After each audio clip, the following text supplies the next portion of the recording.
Good morning, everyone. It is Saturday, and that means I am getting back to doing my Saturday morning reviews. My quick review of independent games that I am able to pick up on the eShop or the Xbox Store or the PlayStation Store, just to give you guys an idea of what I think about the game. So pour a bowl of cereal, get a cup of coffee. It is Saturday morning. I am Jay, the channel is Square Pegs, and it is time for a Saturday morning review of Bitmaster. Now, upfront and honest, I did not pay for Bitmaster. I received a review copy of this game, but the developers and publishers have not reviewed my words ahead of time. These are all my own thoughts. This is all my own opinion of the game, and I'm not going to lie to you. My opinion of the game has changed drastically from the first review I recorded. I won't lie. This is actually the second one I've now recorded, and I will give you the reasoning behind that. If you're new around here and haven't discovered the channel before, first off, welcome aboard. Glad to have you here. Like I said, get yourself some cereal and a cup of coffee. And while you're watching, be sure to hit that subscribe button. We're on our way to 1,000 subs. I would love to have you around for the ride. We're going to be doing a giveaway at the time. I've got a PS5 game to give away, as well as some Square Pegs merchandise that I think you'll dig, and an absolutely disturbing Buff Mario sticker that I received in the dad box about a week ago that is just so ridiculous. Someone else needs to have it. It's going to be like the videotape from The Ring. We're just going to pass it around, and eventually you'll get the Buff Mario sticker, I guess. But anyway, let's talk about Bitmaster. So my reviews are covering 4 categories. We have looks, sound, gameplay, and aesthetics. Now, what are aesthetics, I hear you ask? So completely honestly, aesthetics are a catch-all category. For boxed games, those cover everything from instruction manuals to box art to sticker labels, stuff like that. It's something that I can look at and say, okay, this isn't going to fit in another category. It'll fit here. It'll fit into aesthetics. With a digital game, that is really tricky. So that usually just kind of ends up being menu design and just accessibility and just being able to use the game. So that's kind of where we're at with this one. Now, I'm going to be honest with you. The first review that I recorded was not glowing of this game. I did not enjoy it. I did not have fun playing it. I thought it was way too slow for what it was. There were things that I just didn't understand that aren't terribly well explained in the game, and I still feel that way. But I want to update my review that you have not heard, because I think there's some changes here. I played it for about 20 minutes more after I finished my review, and I got to a point where I started to understand it. Now, I've been playing this game for about 5 days now, and the fact that it didn't click until 5 days is probably not a great sign, but I think that there's definitely some good meat on the bones here. So, from a visual perspective, starting off through my 4 categories, for looks, visually this game is unbelievable. This feels like a 1980s Trapper Keeper come to life. This looks like something I had on folders in my Trapper Keeper when I was a kid. It is a vaporwave dream. The game is gorgeous. There's unbelievable particle effects, and the character models are really cool. I think that there's definitely something here that people are going to enjoy. If you have any kind of affinity for the 1980s or old Trapper Keeper folders, this game is going to be right up your alley. I will say the enemy design leaves a little bit to be desired. They are, after all, just shapes, and that's a little bit disappointing. I will say that, you know, they do say on their website that the game is inspired by Geometry Wars, and there's definitely a feel of Geometry Wars in the game, but it doesn't feel like it's moved beyond Geometry Wars. You know, we're 20 years past when that game initially released, so I would hope that there would be some kind of visual update to that, but at the end of the day, you're fighting stars, triangles, and squares, and that's, I don't know. It feels like a bit of a disconnect, but I don't know. I don't see more here. Right now, I'm just seeing squares, triangles, stars, and rectangles as the enemies, and that's, I don't know. It doesn't feel... It feels like it kind of betrays the rest of the look of the game. I don't know. There are some really neat particle effects as well when you actually blow up enemies or you're firing weapons. I think that's pretty cool, as well as when you die, which you'll see a lot because the game's tough. From a sound perspective, it's kind of a mixed bag. The music in the game is fantastic. It is 100% synth pop. It sounds amazing. It fits perfectly with the visual identity of the game. This revels in its 1980s-ness. But where the sound kind of falls down a little bit is with the sound effects. They're very repetitive. You're going to hear them a lot, and it kind of adds a little bit of monotony to the situation. I wish it didn't, because I think there's something here where if the sound effects were a little bit more varied and you didn't hear the same sound effect for everything that you did. I mean, the 4 different weapons that you have in the game all make a different sound effect, and that's fine, but every time you shoot is identical. Every time you're hit by an enemy, it's an identical sound.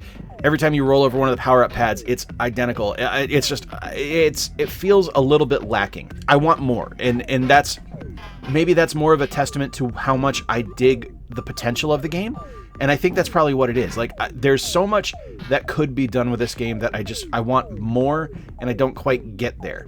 Gameplay is, I think, the biggest struggle for this title. I was prepared to tell you not to buy this game because of the gameplay, but as I've played some more, like I said, I've kind of come to a bit of a different tune here. I think the biggest gameplay struggle the game has is that it doesn't explain anything to you. It just kind of hopes that you understand what's going on.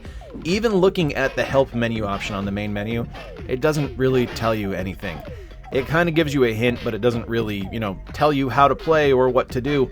I kind of had to figure out by trial and error that the minimap will light up showing you where you need to go to get different bonuses. There's actually a part of the game that I was really struggling with, that after every round I was being told, bonus lost, and I didn't know what the hell the bonuses were. There's going to be yellow dots that light up on the minimap that you need to find your way through the maze to get to. It's going to power up your weapons and make them stronger and faster. Because that was one of the other big problems. When I first played the game, I was overwhelmed with how unbelievably slow it was. Your character moves at a snail's pace and the shots are even slower. It was frustrating because the enemies don't slow down. The enemies are going to be going faster and faster and faster, and you're expected to understand that you just inherently need to know that you need to look at the minimap, find the yellow dot, go hit it to power up your weapons to make them faster.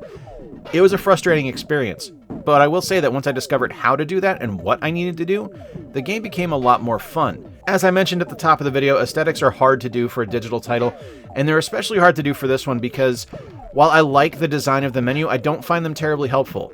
I would really expect that a help menu would be helpful, and it's not. It's kind of playing coy, and I wish it was a little bit more firm with what you needed to do and explain things a little bit better on what needs to happen in the game and how you're expected to proceed through the game, because I still don't know what the hell I'm supposed to do. I just know that based on the intro that's kind of telling you what the storyline behind the game is, that I'm supposed to build a rocket ship and blast off to the fourth wall.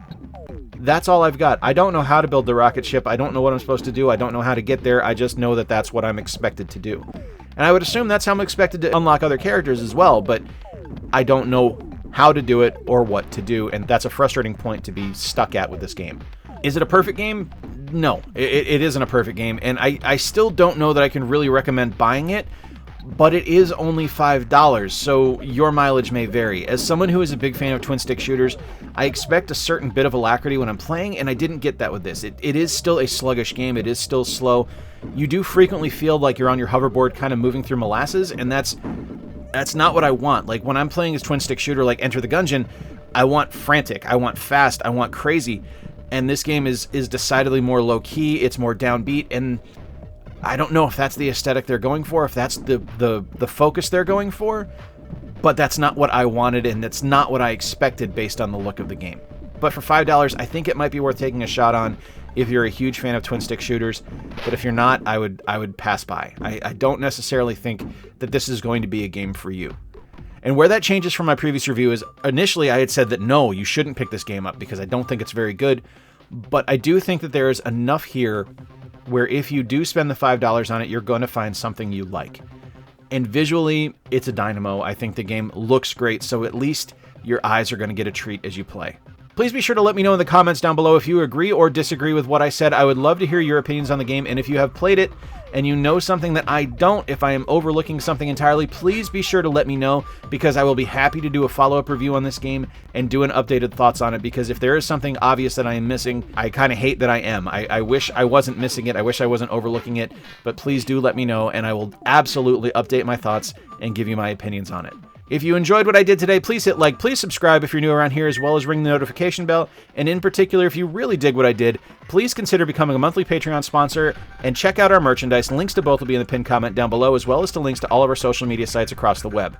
Until next time, guys, I've been Jay. Appreciate you spending a little bit of time with me today. Until next time, remember to play more games, stay square, and take care. I'll talk to you soon.